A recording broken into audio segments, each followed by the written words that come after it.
Hello friends, कैसे हैं आप सब लोग। आशा करती हूँ बहुत ही मज़े में होंगे।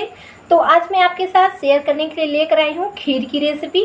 खीर तो आपने बहुत बार बनाई होगी और बहुत ही ज़्यादा टेस्टी भी बनाई होगी, लेकिन आज मैं बिल्कुल अलग तरह की खीर की रेसिपी शेयर करने जा रही हूँ।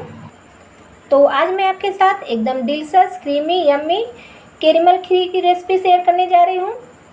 आपने आम तरह की खीर तो बहुत बार बनाई होगी, लेकिन एक बार ये कैरेमल खीर बना के देखिए, बहुत ही टेस्टी लगते हैं।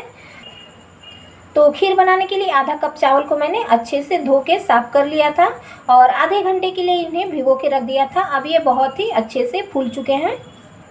तो मैंने वही चावल का इस्तेमाल किया है जो हम रोज़ डेली बनाने के लिए यूज़ करते हैं, वही चावल लिए हैं मैंने।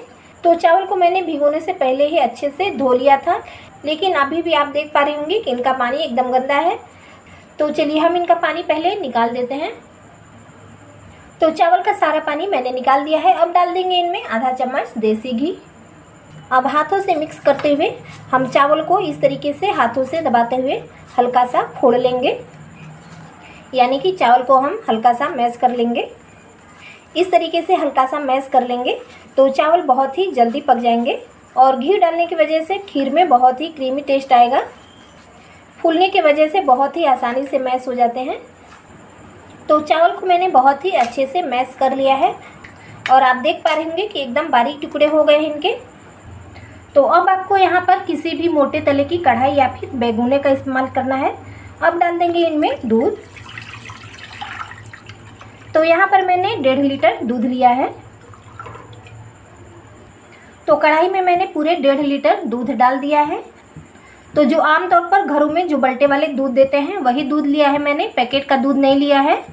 तो यहाँ पर आप कोई भी दूध ले सकते हैं, चाहे पैकेट का या फिर जो घर में नॉर्मल दूध आता है वो भी आप ले सकते हैं। तो मैंने वही दूध लिया है, पैकेट का दूध मैंने इस्तेमाल नहीं किया है यहाँ पर। अब दूध में हमें पहले हल्का सा उबाल आने तक का वेट करना है। तो पहले हम दूध में उबाल आने देंगे। तो दूध में अब उबाल आने लगा है तो डाल देंगे थोड़े से केसर के धागे। ये बिल्कुल ऑप्शनल है, आपकी इच्छा हो तो डाल लें, वरना स्किप कर दीजिएगा। बस अच्छे से चला लेंगे इन्हें। अब डाल देंगे इनमें हम मैश किए हुए चावल को। तो चावल डालते समय गैस की फ्लेम को बिल्कुल लो कर दें और उसके बाद गैस की फ्लेम को मीडियम करें और इन्हें अच्छे से मिक्स करें। चावल डालने के बाद हमें इन्हें छोड़ना बिल्कुल भी नहीं है, नहीं तो ये तले में जाके चिपक जाते हैं और चावल में गुठलियाँ बन जाती हैं। तो चावल डालने के बाद 1 से 2 मिनट हम इन्हें इसी तरीके से लगातार चलाते हुए पकाएंगे। तो बस इसी तरीके से लगातार चलाते हुए 1 से 2 मिनट पका लेते हैं पहले। तो 2 मिनट तक लगातार चलाते हुए मैंने इन्हें पका लिया है। अब 2 मिनट के बाद अब ये तले में बिल्कुल भी नहीं चिपकेंगे। तो अब इन्हें लगातार हमें नहीं चलाना है, बस 1-1, 2-2 मिनट पर हम इन्हें चलाते रहेंगे। तो अब हम इन्हें ऐसे ही पकने देंगे और थोड़ी थोड़ी देर पर हम इन्हें चलाते रहेंगे। और आप देख पा रहे होंगे कि थोड़ी देर में ही चावल अब खिलने लगे हैं। तो अब गैस पर मैंने एक पैन चढ़ा दिया है, उसमें डाल देंगे आधा चम्मच देसी घी। और यहाँ पर मैंने थोड़े से ड्राई फ्रूट्स काट के लिए हैं, तो इन्हें हम थोड़ा तल लेंगे। ड्राई फ्रूट्स को हल्का सा तल के खीर में डालेंगे तो ये क्रंची हो जाते हैं और खीर में इनका बहुत ही बढ़िया क्रंच आता है। तो बस इन्हें हल्का सा रोस्ट कर लेंगे। मैंने यहाँ पर काजू और बादाम लिए हैं, आप अपने पसंद के कोई भी ड्राई फ्रूट्स ले लीजिएगा। तो बस इन्हें हल्का सा कलर चेंज होने तक रोस्ट कर लेंगे। तो ड्राई फ्रूट्स अब हल्के से रोस्ट हो चुके हैं। तो अब हम इन्हें एक कटोरी में निकाल लेंगे। तो अब चावल भी 50% लगभग पक चुके हैं। तो अब हम किसी बड़ी कलछी या फिर चम्मच से नीचे से 2 कलछी हम चावल निकाल लेंगे इस तरीके से। तो ज़्यादा नहीं निकालना है, सिर्फ 2 कलछी ही निकालना है और इन्हें हम ठंडा होने देंगे। और लो टू मीडियम फ्लेम पर खीर को हम इसी तरीके से पकने देंगे और किनारों से हम इन्हें इस तरीके से चलाते रहेंगे।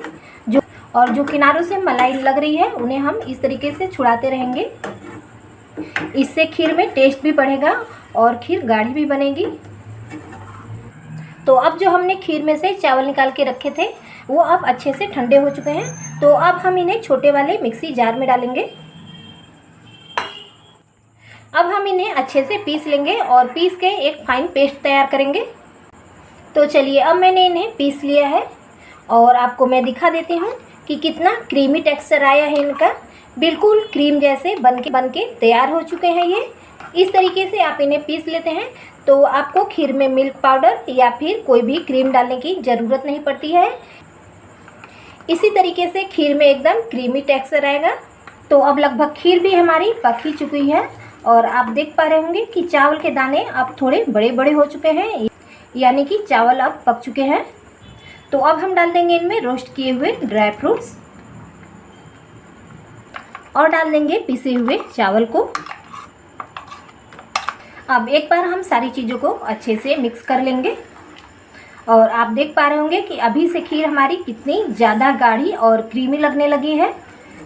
तो बस सारी चीज़ों को हम पहले अच्छे से मिक्स कर लेंगे। अब गैस की फ्लेम को यहाँ पर हमें बिल्कुल लो कर देना है, धीमी आंच पर भी हम खीर को पकने देंगे।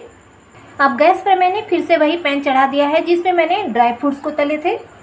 अब इसी पैन में मैं डाल दे रही हूँ आधा कप चीनी।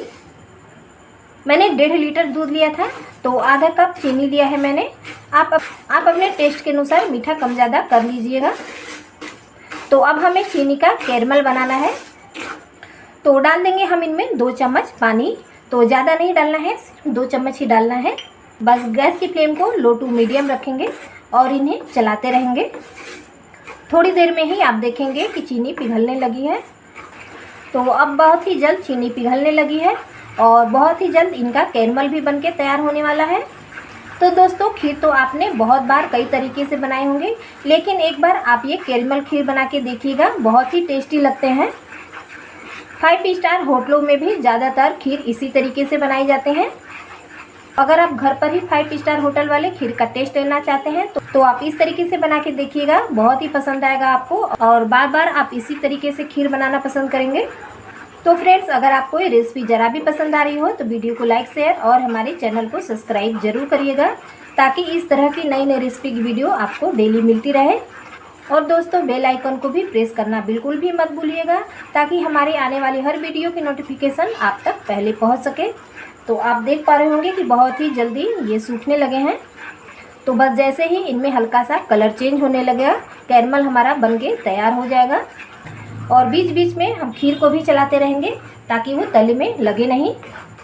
और आप देख पा रहे होंगे कि अब इनमें बहुत ही बढ़िया से झाग बनने लगे हैं और अब धीरे धीरे अब इनका कलर भी चेंज होने लगे है। इसी तरीके से हम इन्हें लगातार चलाते रहेंगे और गैस की फ्लेम को लो टू मीडियम रखेंगे। तो अब आप देख पा रहे होंगे कि इनमें हल्का सा कलर चेंज होने लगा है। तो इन्हें हमें ज़्यादा डार्क कलर में नहीं लाना है, ज़्यादा डार्क कर देंगे तो बिल्कुल जले जले सा टेस्ट आएगा। तो बस हमें इन्हें इतना ही पकाना है। तो बस इनमें हम सावधानी से थोड़ा पानी डालेंगे और इन्हें चलाएंगे।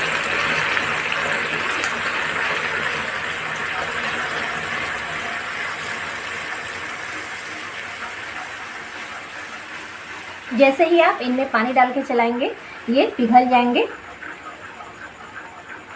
तो पानी ज़्यादा नहीं डालना है, 2 से 3 चम्मच ही पानी हमें डालना है। बस लगातार हमें इन्हें इसी तरीके से चलाते रहना है। अब गैस को यहाँ पर हम बंद कर देंगे और लगातार हम इन्हें चलाते रहेंगे। तो अब हमारा कैरमल बनके तैयार हो चुका है और आप देख पा रहे होंगे कि बिल्कुल भी गुठलियाँ नहीं हैं इनमें, बहुत ही अच्छे से चीनी पिघल चुकी है।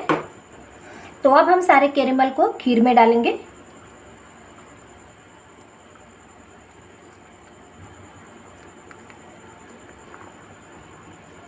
और इन्हें अच्छे से चलाते हुए मिक्स करेंगे।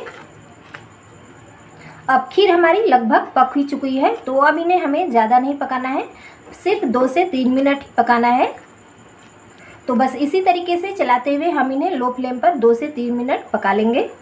और कलर देख के आपको लग ही रहा होगा कि कितनी ज़्यादा टेस्टी बनी है खीर, और गाढ़ी और क्रीमी इतनी ज़्यादा कि देखते ही मुंह में पानी आ जाए। तो 2 मिनट पकाने के बाद खीर हमारी बहुत ही अच्छे से पक चुकी है और आप देख पा रहे होंगे कि खीर कितनी ज़्यादा गाढ़ी और क्रीमी बनी है। तो अब गैस को हम यहाँ पर बंद कर देंगे। अब 5 मिनट के लिए हम इन्हें ढक के ऐसे ही छोड़ देंगे और उसके बाद हम इन्हें सर्व करेंगे। तो लीजिए फ्रेंड्स, गाढ़ी क्रीमी कैरमल खीर बनके हमारी तैयार हो चुकी है। और आप इनका टेक्सचर देखिए, कितने ज़्यादा गाढ़े और कितने ज़्यादा क्रीमी लग रहे हैं, और देखने से ही इतने ज़्यादा टेस्टी कि देखते ही मुंह में पानी आ जाए। तो फ्रेंड्स, कैसी लगी आपको आज की ये रेसिपी कमेंट बॉक्स में हमें ज़रूर बताइएगा। और अगर आपको ये रेसिपी ज़रा भी पसंद आई हो तो वीडियो को लाइक शेयर, चैनल को सब्सक्राइब जरूर करिएगा। तो फिर मिलते हैं कुछ नई रेसिपी के साथ, तब तक के लिए बाय बाय।